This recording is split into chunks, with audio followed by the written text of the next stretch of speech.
Sir, आप जैसे George Soros की बात कर रहे थे, स्पेशली यूएस के पॉलिटिक्स में और इंटरनेशनल पॉलिटिक्स में किस तरीके से वो फंडिंग करते हैं देश की गवर्नमेंट को गिराने के लिए, जो गवर्नमेंट उनके फेवर में नहीं है, मतलब जो करप्ट गवर्नमेंट नहीं है, तो उनको गिराने में, ताकि वहां पे इन्वेस्ट करके बाद में आरओआई खूब निकलेगा करप्ट गवर्नमेंट के साथ।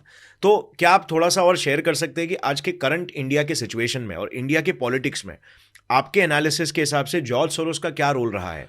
कि क्यों राहुल गांधी ने अपनी जो यात्रा है, लेटेस्ट यात्रा, वो मणिपुर से शुरू की। ओके। कि ये जॉर्ज सोरोस के इशारे पे काम करते हैं।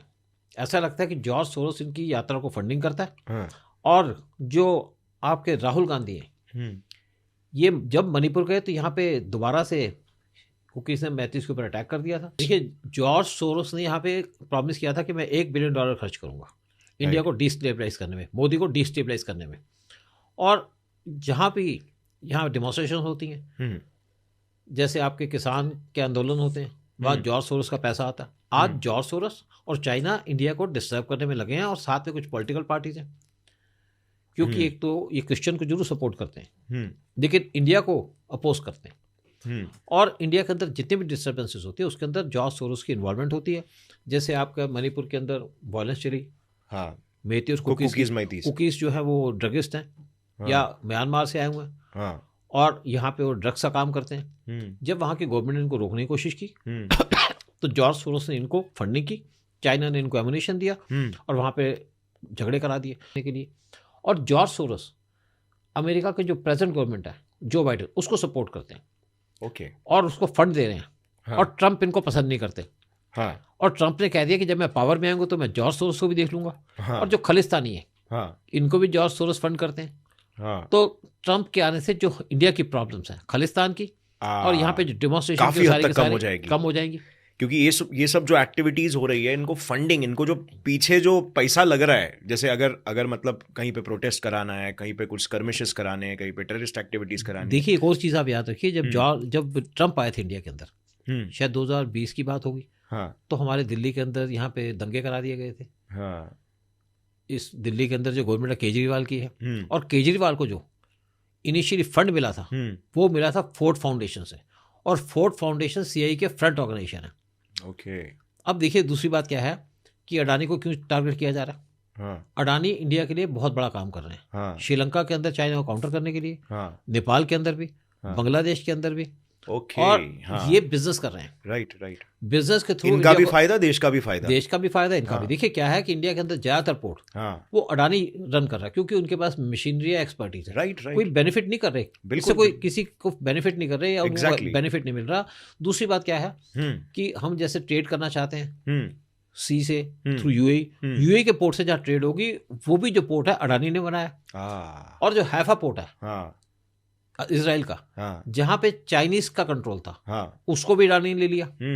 और दूसरी बात है कि पीएम मोदी किसी विजिट से आए थे, उसके बाद वो चले गए ग्रीस के अंदर, और ग्रीस में अडानी के लोग भी पहुंच गए, और वहां पे 2 पोर्ट्स, उनका डेवलपमेंट का काम अडानी को मिल गया। और हमारा जो रूट बन रहा है इंडिया से यूएई के पोर्ट पे, यूएई के पोर्ट से हैफा पोर्ट तक, हैफा पोर्ट से लेके ग्रीस के पोर्ट तक, तो सारे के सारे काम अडानी कर रहा है। और जो हैफा पोर्ट लिया था अडानी ने, वो चाइनीज बिड से बहुत ज़्यादा पैसे देके दिया था, और इसीलिए उनको टारगेट किया जा रहा है आपके जॉर्ज सोरोस के द्वारा, चाइनीज के द्वारा, और राहुल गांधी के द्वारा।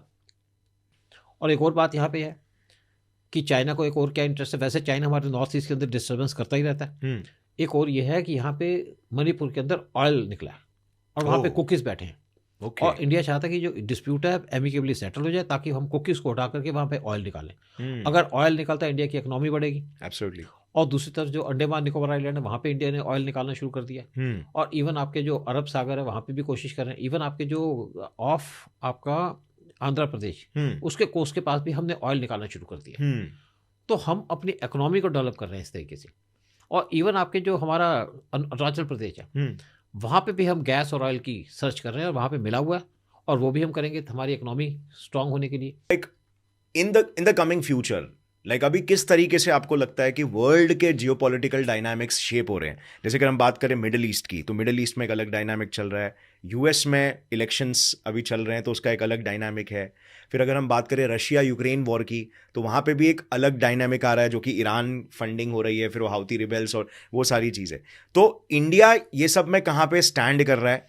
और चाइना के साथ भी इंडिया के कुछ स्कर्मिशेस चालू है, तो क्या इंडिया के लिए ये जो ओवरऑल जियोपॉलिटिकल सिनारियो है, ये इंडिया को बेनिफिट करेगा इन द नेक्स्ट 5-10 ईयर्स, या थोड़ा कोल्ड ही रहने वाला है? आपकी इस पे क्या एनालिसिस है? मेरे हिसाब से इंडिया इससे चुपचाप निकल रहा है। देखिए, जब यहाँ पे रशिया, इंडिया और चाइना का स्टैंड ऑफ चल रहा था, हाँ, तो यूएस ने कहा हम आपको B-52 बॉम्बर्स दे रहे हैं। इंडिया ने मना कर दिया, क्योंकि उनके बॉम्बर्स हमारे एरिया में रहते हैं और यूएस चाहता था इंडिया चाइना से लड़े।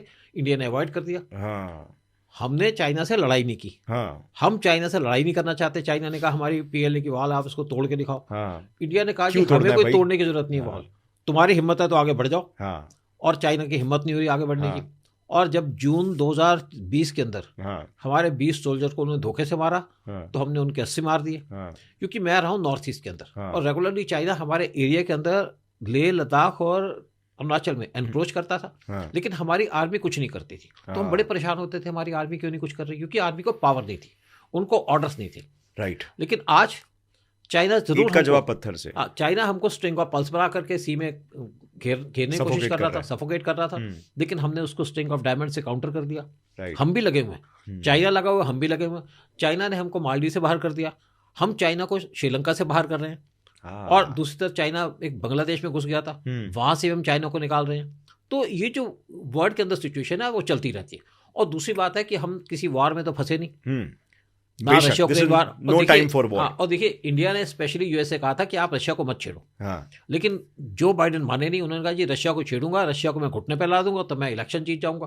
अब वो फंस गए हैं। और रशिया की इकोनॉमी नंबर 1 पे चल रही है। राइट। और इंडिया, हमारे फॉरेन मिनिस्टर गए हैं जब रशिया के अंदर, तो रशिया के प्रेसिडेंट भी उनसे मिले। जबकि कोई फॉरेन मिनिस्टर जाता है तो उनके प्रेसिडेंट मिलते नहीं है, बिल्कुल, लेकिन वो मिले इनकी इज्जत की वजह से। और जब ईरान गए जयशंकर, तो वहां के प्रेसिडेंट भी इनसे मिले। तो हमारी जो पोजीशन है PM मोदी की वजह से। और जब यह सारा कुछ चल रहा था, तो उस टाइम पे 9 जनवरी को UAE के क्राउन प्रिंस इंडिया विजिट किए। और इससे लगता है कि PM मोदी की पोजीशन क्या है और इंडिया की क्या पोजीशन। बिल्कुल बिल्कुल। देखिए, एक क्या था कि एक ट्रेड रूट चल रहा है, जैसे रशिया से सामान आने में 45 दिन लगते हैं। अब इंडिया ने नया रूट देखा, बल्कि ईरान, रशिया और इंडिया ने मिलकर के एक नया रूट ढूंढा। कैस्पियन सी से सारा सामान आएगा अर्मेनिया के अंदर, जो एक क्रिश्चियन कंट्री और रशियन रिपब्लिक है, वहां से आएगा ईरान में, और ईरान के चाबार पोर्ट से वो सामान इंडिया के अंदर पहुंचेगा।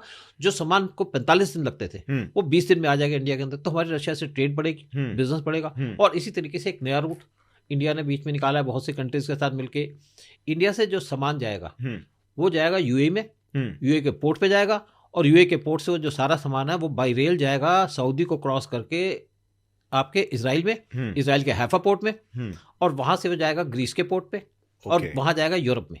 तो एक ये छोटा रूट निकला है सामान भेजने का, जिससे खर्चा भी कम आएगा, टाइम भी कम लगेगा।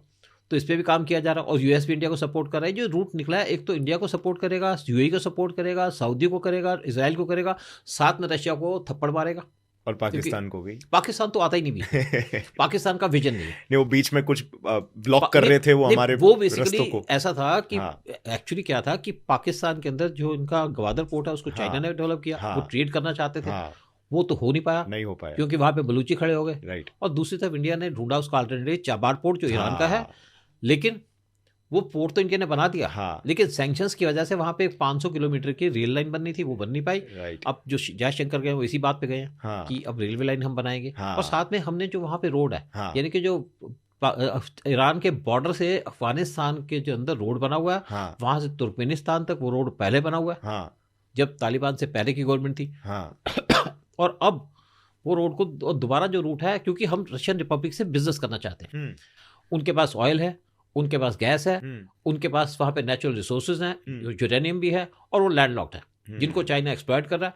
तो हमने ये जो नया रूट खोला है वो पाकिस्तान को काउंटर करने के लिए खोला है। पाकिस्तान का CPEC तो फेल हो गया, यहाँ पे कुछ हो नहीं पा रहा। तो ये रूट जो चाइना US के सैंक्शन की वजह से बना था, ये डिसरप्टेड था। लेकिन अब तालिबान भी इंटरेस्टेड है कि नया रूट खोलने के लिए।